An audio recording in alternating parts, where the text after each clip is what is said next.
Hello and welcome to the Hindu News Analysis on 4/10/2019.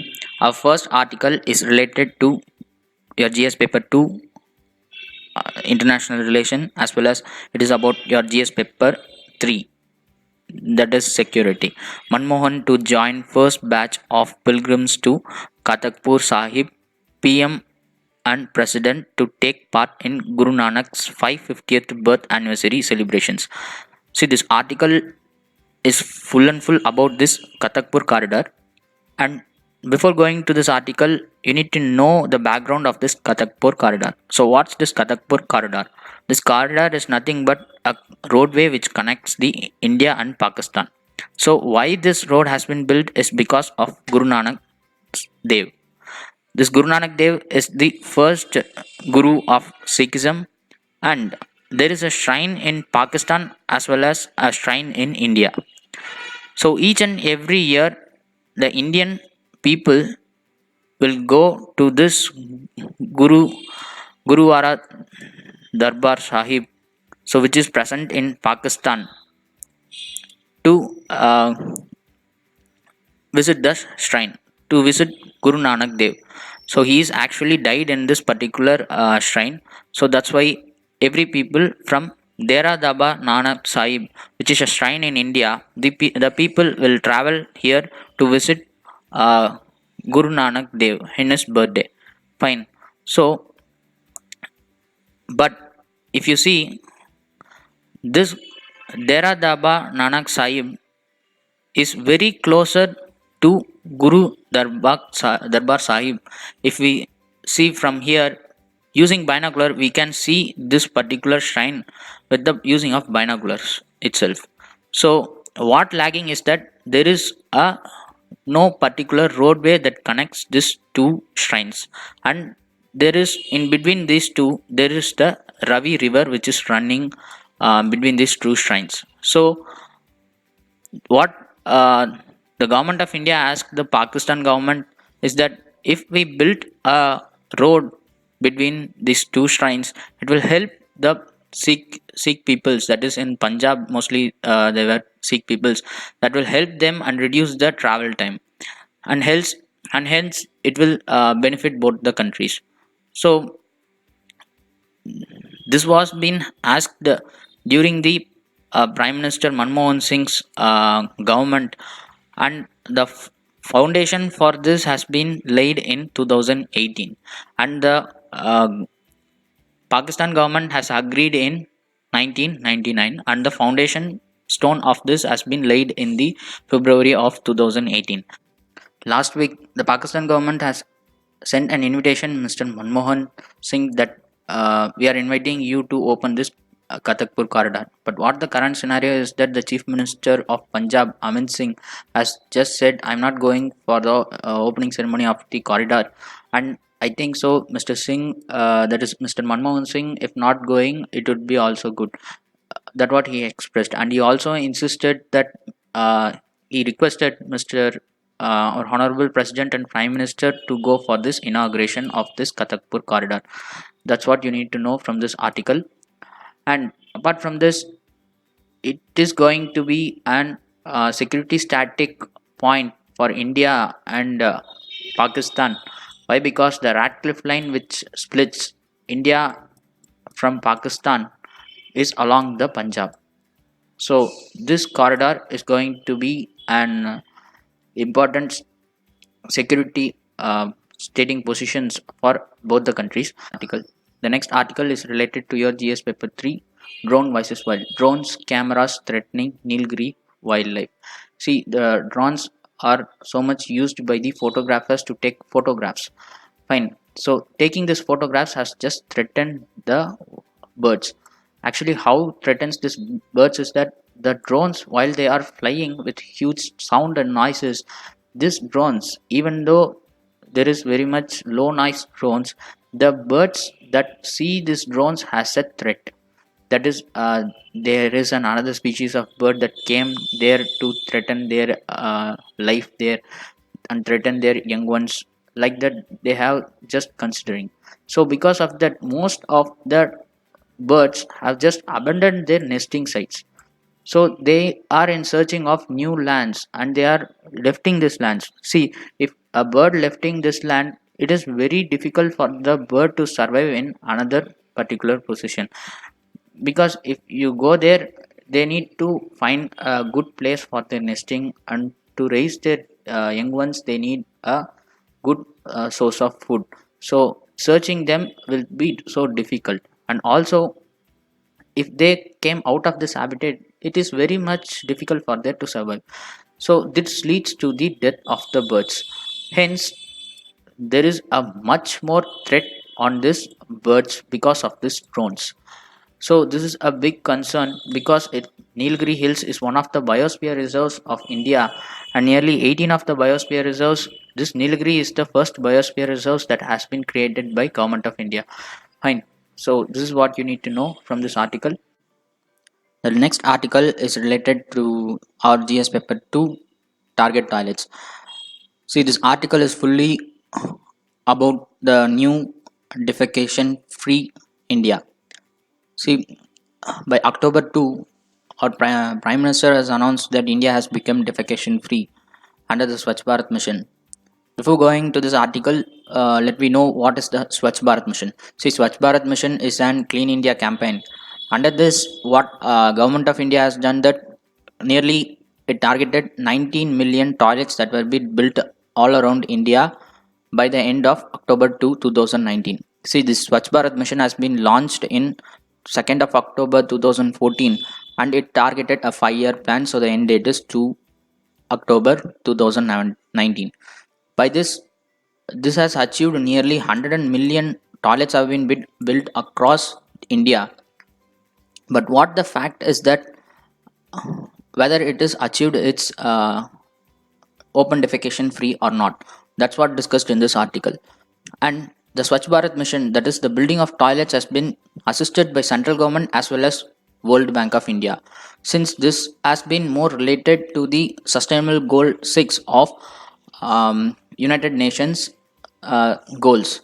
Fine, it's a global goal, which is what the sustainable goals number 6 states, that each and every people around the world will get sanitation and also water for all the people. That's what the sustainable goal 6 is. So this article discussed about what are the drawbacks that this open defecation free, whether actually India became open defecation free or not. See, this is actually a behavioral change, not just building toilets is enough. So what's the purpose even if you build toilets but the people are not using it? There is no use of building the toilets. So this is a behavioral change. Until all the people has been behaviorally changed, then only this will be a successful mission.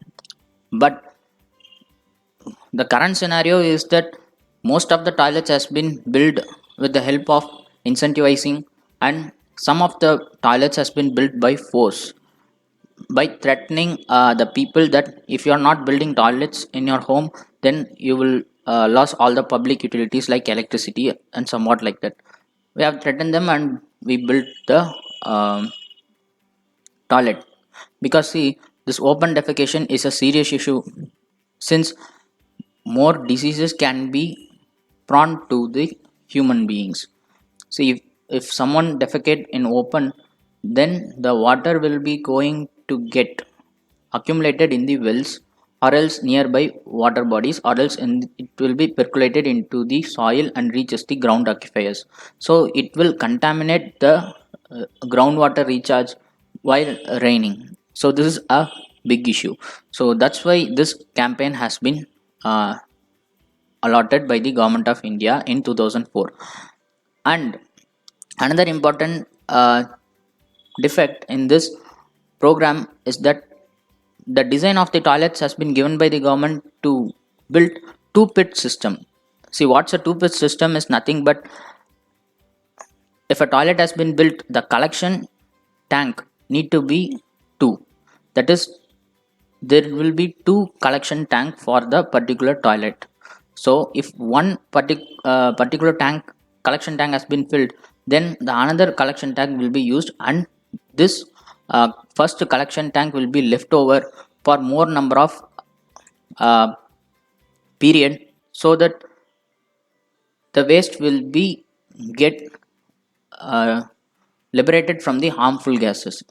So this will help in the reduction of the deaths while someone who enters into the pit to clean the defecations. Fine. So this is what the challenges that had been faced by this campaign, and it also facing a ram scale dwelling. You will see in this article. See, what is ram scale dwelling is nothing but a non-standardized means of construction. For example, if you are not from a civil domain, let me explain. If you are baking a bread, fine, for breaking it you need to have this proportion of yeast and this proportion of flour, but if it is not mixed in a particular manner, then you will not get the actual product. Like in the same manner, if you are building toilets that need to be in a particular standards, and the mortar, that is the cement mortar, which is a combination of cement and water, need to be in that proportion, and the number of bricks and the standard of bricks need to be in this particular manner, in this particular standard. But if most of the contractors who are constructing these toilets were not built those in the standardized manner, so it is not at all having any standardized or else long term lifetime. So this is what the ramskar dwelling is all about. Fine. So this is also one of the drawbacks of this campaign, so there need to be a regulatory measures. So what is its rectification is that you need to have a active participation by the people also. So by active participation of the people you can achieve anything. So there need to be a behavioral change.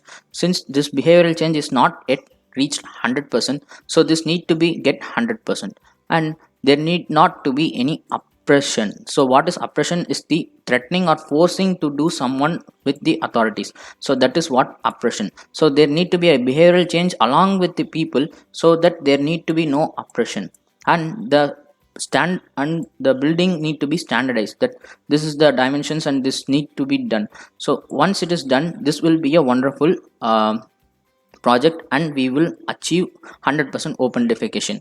See, now the central government has moved from open defecation to open defecation plus. So what is this open defecation plus is nothing but building toilets along with processing the waste. For example, the solid waste that is obtained from the toilets will be processed in some processing plants that will be installed. So government is now ready to install all this processing units in every villages. That's what you need to know from this article. Let's move up to the next article. Withdraw of petition, which is related to your GS2. Fine, it is about polity and governance. See, court reserves verdict on plea challenging 2018 SC/ST Amendment Act. See, this Scheduled Class and Scheduled Tribes Prevention of Atrocities Act 1989 is one of the act that has been given to the scheduled class and scheduled tribes people for their protection. Fine. But in 2018 there is a case filed under this act. So the Supreme Court take the case, but they have just overridden the act with providing anticipatory bail to that particular person, and also he insisted that Supreme Court insisted there need to be a preliminary investigation, which is not in the Scheduled Caste and Scheduled Tribe Atrocity of Prevention Act. Fine. So this has raised more concern that judiciary is overriding the legislature. The government wanted to review this judgment given by the Supreme Court, so they filed a review petition. In that review petition, the Supreme Court has taken the judgment and said that they are withdrawing the 2018 judgment that were given by them. That is giving anticipatory bail and the need of preliminary investigation. So this is one of the key in the separation of powers. See, there need to be a separation of powers between the legislature and the judiciary to maintain the law and order. And if one particular thing overrides other means it would be a dismanagement in the federal structure, and it will dismantle the federal structure. Fine. So this is what you need to know from this article. The next article is related to GS paper 3 security, and this is about allow Huawei to participate in 5G rollout. India can use this leverage with China, says telecom baron Sunil Bharati Mittal. See, recently, Indian Economic Summit has been held in New Delhi, and it is fully about the 5G network. So, what is a 5G network? You all know it's the fifth generation network. But the smartphones that have been used for this is way different from that of 3G and 4G networks. Why? Because is that if you take 3G and 4G smartphones, the peripheral parts of the mobile phones can be splitted apart, but in 5G all the peripheral parts are integrated into the core of the smartphones. So while expressing his views, William Rose, who is the secretary of United States, that they were not allowing Huawei into their economy. Why? Because not because of production, because of security threats. See, Huawei is fully a Chinese company, and 5G mobiles are an integrated mobile. So, if there is a more possibility that it can be easily controlled by the manufacturer. So, what they are insisting is that because of this security risk, they are not allowing Huawei into their economy. Fine, and they also William Rose is insisting India also not to have Huawei. Why? Because they are not happy to have a security risk by our Indian counterpart. Fine. So that's what William Rose has expressed in this article. While expressing his views, Bharati Mittal says that Huawei is one of the leading technological giant that have grown in a very short term, and he also insists is that Chinese technologies will be free from United States technologies within 24 to 36 months. In 24 to 36 months, all the Chinese products will be free from United States technology as they are producing more on their own. That's what you need to know from this article. Let's take some practice questions.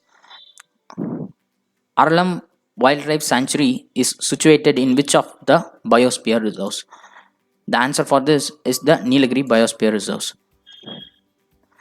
Train 18, which is renamed as Vande Bharat Express, is connecting which of the following paths? The answer for this Delhi and Kashmir and Delhi and Uttar Pradesh. Why? Because recently Kata, a town in Kashmir, has been connected with Delhi by the second Vande Mataram Express, and the first Vande Mataram Express has been connecting Varanasi, which is in Uttar Pradesh, with that of New Delhi. So this is the right answer. And all the best for your preparation. Subscribe stream, learn to live. All the very best.